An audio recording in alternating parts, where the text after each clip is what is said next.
I woke up to my mother hovering over me with scissors. Half my hair was already gone. "What are you doing?" she smiled. "Your sister's wedding is tomorrow. You can't look better than her." My sister was filming and laughing. I grabbed my phone and recorded them back. That video got 2 million views by morning. I woke up to the cold press of metal against my scalp and my mother's face hovering 6 inches above mine. Scissors in hand, chunks of my hair scattered across the pillow like autumn leaves. "What are you doing?" My voice came out groggy, confused, still half trapped in whatever dream I'd been having before the nightmare started. She smiled. Not a concerned smile, not an apologetic smile, the satisfied smile of someone who'd just solved a problem. "Your sister's wedding is tomorrow. You can't look better than her." I felt the weight of what was missing before I fully understood what had happened. 3 years of growth, 3 years of careful maintenance, expensive conditioners, protective styles, patience, gone. I could feel the uneven patches where the scissors had chopped through, some sections so close to my scalp that cool air touched skin. My sister Megan was standing in the doorway of my childhood bedroom, phone raised, filming and giggling like this was just content for her Instagram stories. Like mutilating someone while they slept was hilarious. Like I was the punchline to a joke everyone was in on except me. "Oh my God, you should see your face right now," Megan laughed. "This is gold." I didn't scream, didn't cry, didn't do any of the things they were probably expecting. The dramatic reaction they could later use to paint me as hysterical and oversensitive. Instead, I slowly reached for my phone on the nightstand, hit record. "Say that again, Mom," for the camera. Her expression shifted instantly, like a mask slipping. The smile disappeared. The satisfied smugness evaporated into something harder, more dangerous. "Put that down right now, Grace." "No, you just cut my hair while I was unconscious. I want you to explain why." "I said put it down. You were explaining how I can't look better than Megan at her wedding. Please continue." Megan lowered her own phone, finally sensing that something had shifted, that the dynamic she'd been counting on, the one where I absorbed whatever abuse they dished out and stayed quiet, wasn't going to hold. "Oh my God, it's just a joke. You're being so dramatic. It'll grow back. A joke is a prank that everyone laughs at," I said, keeping my voice steady even though my hands wanted to shake. "This is assault. You touched my body without consent while I was sleeping." Mom set down the scissors on my dresser. They made a small clicking sound that I would remember for the rest of my life. "You're being ridiculous. Family doesn't press charges over haircuts." I got up without another word, walked past both of them to the bathroom, and filmed the damage in the mirror. What I saw made my stomach drop. Choppy, uneven chunks missing from the entire left side of my head. Some sections were cut so close to the scalp you could see pink skin through the stubble. The right side was mostly intact. Apparently I'd woken up before she finished, creating a grotesque asymmetry that looked like someone had attacked me with garden shears. Because someone had. I filmed it all. The patches, the length differences, the spots where she'd gotten so close she'd nicked my scalp, tiny beads of blood visible in the bathroom light. I filmed my own face, the shock, the betrayal, the anger I was barely containing. Then I went back to my room, packed my bag in silence while they watched, and walked out of my parents' house at 2:47 a.m. without saying a word. I never went back. I'm Grace Chen, 24 years old, and I'd been the family disappointment since I was old enough to be compared to my sister. Megan was 2 years older, and from the moment I was born, I existed in her shadow. She was the beautiful one. That's what our mother always said, like it was an objective fact rather than a devastating choice. Megan had our mother's features, her bone structure, her effortless grace. I looked more like our father's side of the family, which apparently made me less valuable in our mother's eyes. Growing up, the comparisons were constant and cruel. Megan got the better clothes, the better bedroom, the better opportunities. When she wanted dance lessons, Mom drove her to classes 3 times a week. When I wanted to learn piano, Mom said it was too expensive, even though Megan's dance tuition was twice as much. "Megan has a gift," Mom would explain. "You're more practical." Practical, the consolation prize adjective. By high school, I'd learned to make myself small, to dress down, to avoid situations where I might accidentally draw attention away from Megan, to exist in the margins of our family photo, always slightly behind, always slightly out of focus. But here's the thing about growing up invisible. You learn to observe. You learn how the game works even if you're not allowed to play. I'd moved out at 18, put myself through community college, transferred to state, and graduated with a degree in marketing. I'd started creating content on social media 2 years ago, not because I had some burning desire for fame, but because I understood algorithms. I understood audience psychology. I understood how stories spread. My following wasn't huge, about 47,000 across platforms, mostly marketing-adjacent content, tips about branding and digital presence, practical stuff, the kind of content that builds slowly, steadily, without much drama. But I understood what went viral. I understood the mechanics of attention. And at 2:47 a.m., walking out of my parents' house with half my hair missing, I understood exactly what I was going to do. I drove to my apartment, filmed a final video documenting the damage under proper lighting, and then I sat down at my computer. I edited the footage footage together, not dramatically. No sad music, no tearful narration, no begging for sympathy. Just the facts, presented cleanly. Clip 1. My mother's face as she said, "Your sister's wedding is tomorrow. You can't look better than her." Clip 2. Megan in the doorway, filming and laughing, saying, "This is gold." Clip 3. The bathroom mirror, showing the destruction. Clip 4. Me, looking directly at the camera, voice steady. My mother cut my hair while I slept, so I wouldn't look better than my sister at her wedding tomorrow. This is what I woke up to. No commentary, no interpretation, just the raw truth. I posted it at 3:34 a.m. across every platform I had access to. Then I turned off my phone and went to sleep. When I woke up at 8 a.m., my phone had crashed twice trying to load all the notifications. The video had 2 million views by 9 a.m. By noon, it was at 5 million. I'd gone viral before. Once, a video about marketing psychology had hit 200,000 views,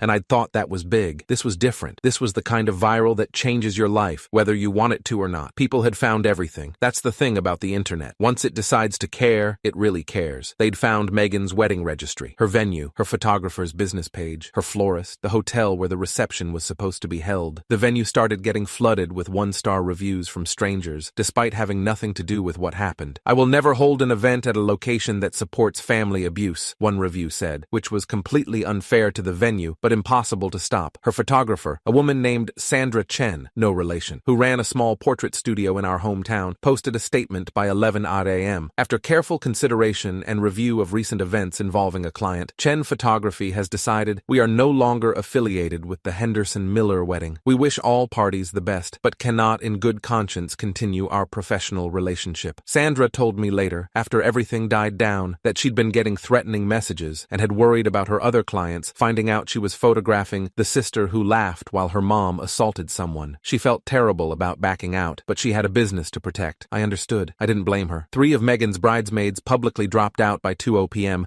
posting screenshots of their group chat where Megan had been laughing about my video and calling me pathetic and attention-seeking. "We thought it was a joke when she told us about cutting Grace's hair," one of them wrote. "Now we've seen the video. We can't support this." The internet had decided Megan was the villain. And once the internet decides something, there's no putting that genie back in the bottle. Mom called me 17 times that morning. I declined every single one. Dad called once at 1:23 p.m. I answered. "Grace," his voice was tired, strained. "Your mother is hysterical. Megan's wedding is falling apart. Half the guests have canceled. The venue is threatening to pull out. Are you happy now? Is this what you wanted? Dad, did you see what she did to me?" Silence. "Did you even watch the video? Did you see what I looked like?" More silence. I could hear him breathing, hear the sounds of chaos in the background. Mom crying, someone else talking rapidly. "I saw it," he finally said, "but she's your mother, and tomorrow is your sister's big day. Couldn't you have handled this privately? Did you have to put it on the internet for the whole world to see?" "She filmed it first, Dad. She and Megan were both filming it. They were going to post it themselves. They were laughing about it being content. They just didn't expect me to beat them to it." "That's different." "How? How is it different? When they film me being humiliated, it's funny. When I show people what they did to me, it's sabotage." He didn't have an answer for that. "I'm your daughter too," I said, and I hated how my voice cracked on the words. "I'm your daughter too, and you've never once protected me from them. Not once in 24 years. He hung up. I sat there for a long time, holding my phone, wondering why I'd expected anything different. Megan finally texted me around 3 p.m. "You ruined the most important day of my life. I hope you're proud of yourself. You've always been jealous of me, and now you've finally shown everyone what kind of person you really are. I will never forgive you for this." I read it 3 times. The audacity of it. The complete lack of self-awareness. She'd watched our mother assault me in my sleep, laughed about it, filmed it for entertainment, and I was the villain. I typed back, "You were laughing while Mom assaulted me in my sleep. I just let people see who you really are. That's not revenge. That's just the truth." She didn't respond. The wedding still happened. I learned about it afterward, pieced together from relatives who attended and strangers who'd somehow gotten inside information and posted about it online. 12 guests showed up instead of the expected 87. The venue had canceled at midnight, citing security concerns after someone posted the address online and made vague threats. My parents had scrambled to move everything to their backyard, setting up folding chairs and a borrowed canopy at 6 a.m. No professional photographer, no DJ, no caterer. They'd canceled too, afraid of the association. A cousin filmed the ceremony on his iPhone. The food was whatever my mother could throw together from the grocery store at the last minute. The biggest drama happened at the altar. Tyler Miller, Megan's fiancé, now husband, apparently had no idea any of this had happened until guests started canceling, and his phone started blowing up with messages from friends asking if he knew what his future wife had done. He confronted her right there, in front of the remaining guests, asking if the video was real. She admitted it was. My cousin Jamie told me later that Tyler just stood there for a long moment, processing, that you could see him calculating something behind his eyes, that everyone expected him to walk away. He didn't. They still got married. But Jamie said he was pretty quiet through the whole reception, barely looked at Megan, left early, claiming a headache. I think about that sometimes. About what kind of person marries someone 2 hours after learning they helped assault their sister, about whether he decided the sunk costs were too high, or whether he genuinely didn't care, or whether he was in shock and just going through the motions. I guess I'll never know. I spent that Saturday at the nicest salon in the city, a place I'd never been able to afford before, but which had reached out through Instagram offering me a free appointment. The stylist's name was Michelle Tran, 23 years in the business, owner of Tran's Studio, semi-famous for working with local celebrities and social media influencers. She'd seen my video like everyone else and had DM'd me at 7 a.m. "I'm so sorry this happened to you. Please come in today. I'll fix it for free. You deserve to feel beautiful." When she saw my hair in person,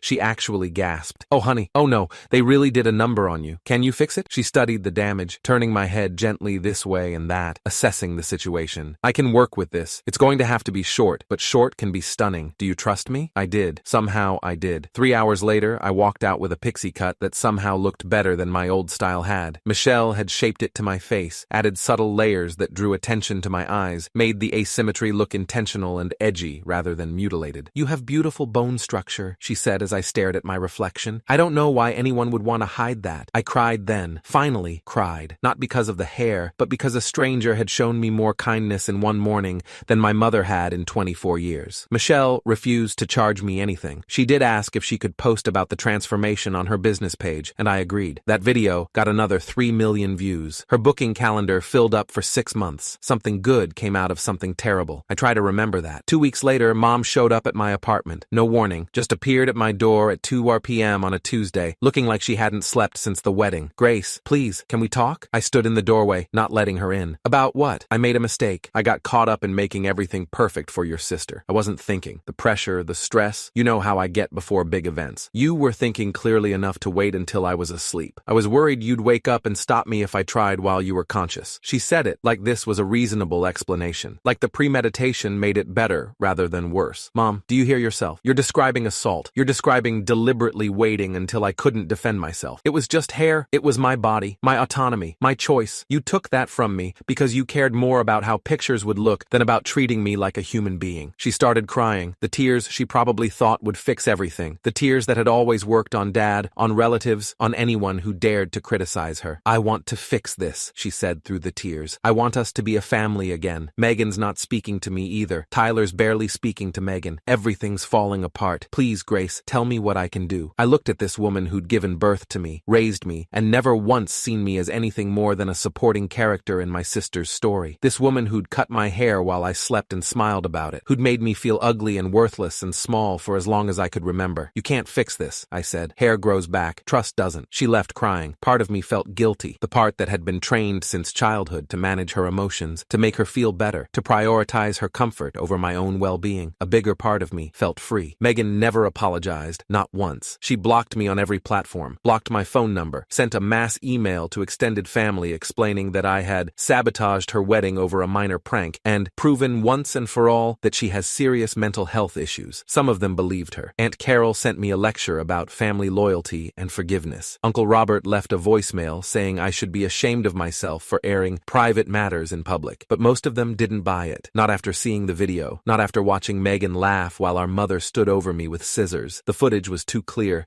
too damning, too impossible to spin. "That woman cut your hair while you slept," my grandmother said when she called. She was 83 years old, didn't understand social media, had only seen the video because someone had shown it to her on their phone. "I raised your mother better than that, or I thought I did." She apologized on behalf of the family. It meant something. Dad sends me texts sometimes, weather updates, sports scores, a photo of the garden every spring. Never mentions Mom or Megan. Never asks about my life or acknowledges what happened. I think that's his version of choosing a side without admitting it. He can't bring himself to defend me publicly, but he also can't pretend I don't exist. So he sends weather updates, and I respond with generic pleasantries, and we both pretend this is a normal father-daughter relationship. It's not, but it's something. The video hit 11 million views before I eventually took it down. I didn't need it anymore. Everyone who needed to see it had seen it. The story had been told. Taking it down wasn't about protecting anyone, not Mom, not Megan, but about reclaiming my own narrative. I didn't want to be the girl whose mother cut her hair forever. I wanted to be Grace again. Just Grace. My following had grown grown to over 400,000 across platforms. I'd been approached by lawyers about a potential assault case. I'd gotten interview requests from national news outlets. I'd even been offered a book deal, a story about surviving family narcissism, the publisher called it. I turned most of it down, not because I was ashamed, but because I didn't want to build my life around my worst moment. I'd shared the truth because the truth deserved to be shared. That was enough. I did take on a few consulting clients who found me through the viral moment. Brands and creators who wanted advice on crisis management, on authenticity, on what to do when something unexpected blows up your life. That felt right. Taking something terrible and turning it into something useful. My hair grew back, slowly. It's past my shoulders again now, 3 years later. Sometimes I think about cutting it short again. Michelle's pixie cut really did suit me, but something stops me every time. I think I'm still growing. Sometimes people ask if I regret posting the video, if I feel bad about what happened to the wedding, if I wish I'd handled things privately. I don't, not even a little bit. Here's what I've learned. When someone records you at your most vulnerable and laughs about it, they're counting on your silence. They're counting on the social contract that says family matters stay private, that image matters more than truth, that victims should absorb their abuse quietly to avoid making things awkward. I broke that contract. I showed people exactly who my mother and sister were, in their own words, in their own actions. That's not revenge. That's just the truth finding its audience. And sometimes the truth is loud. Sometimes the truth hurts. Sometimes the truth brings down a wedding. But the truth is still the truth. Last Christmas, I got a card from Tyler, Megan's husband. Just a card, nothing else, with a short handwritten note inside. Grace, I should have walked away that day. I know that now. I stayed because I was overwhelmed and I thought I was in too deep. That was wrong. I'm sorry I didn't stand up for you. I'm sorry I married someone who could do what she did and laugh about it. I'm in the process of filing for divorce. You were brave. I wasn't. I should have been. Tyler. I read it several times. I don't know why he sent it. Maybe he needed absolution. Maybe he needed to tell someone. Maybe he'd just finally realized what he'd married into and was looking for witnesses to his escape. I didn't respond. I didn't need to. His journey was his own. But I kept the card, filed it away with the screenshots and the documentation and all the other evidence of what my family was capable of, not because I'm planning anything, just because I've learned that the truth, once captured, becomes armor, and I don't intend to be unprotected again. My mother cut my hair while I slept because she was afraid I'd look better than my sister. She was right to be afraid, not because of how I looked, that never mattered as much as she thought it did, but because I'd spent 24 years learning who they really were, learning how to be quiet and observant and patient, learning that sometimes the best response to cruelty isn't to fight back in the moment, but to record it, document it, and let the truth speak for itself. They thought I was the weak one, the practical one, the one who would absorb whatever they dished out and keep coming back for more. They were wrong. I didn't need to destroy them. I didn't need revenge or legal action or any of the dramatic confrontations people always expect. I just needed to show the world exactly who they were. The rest took care of itself.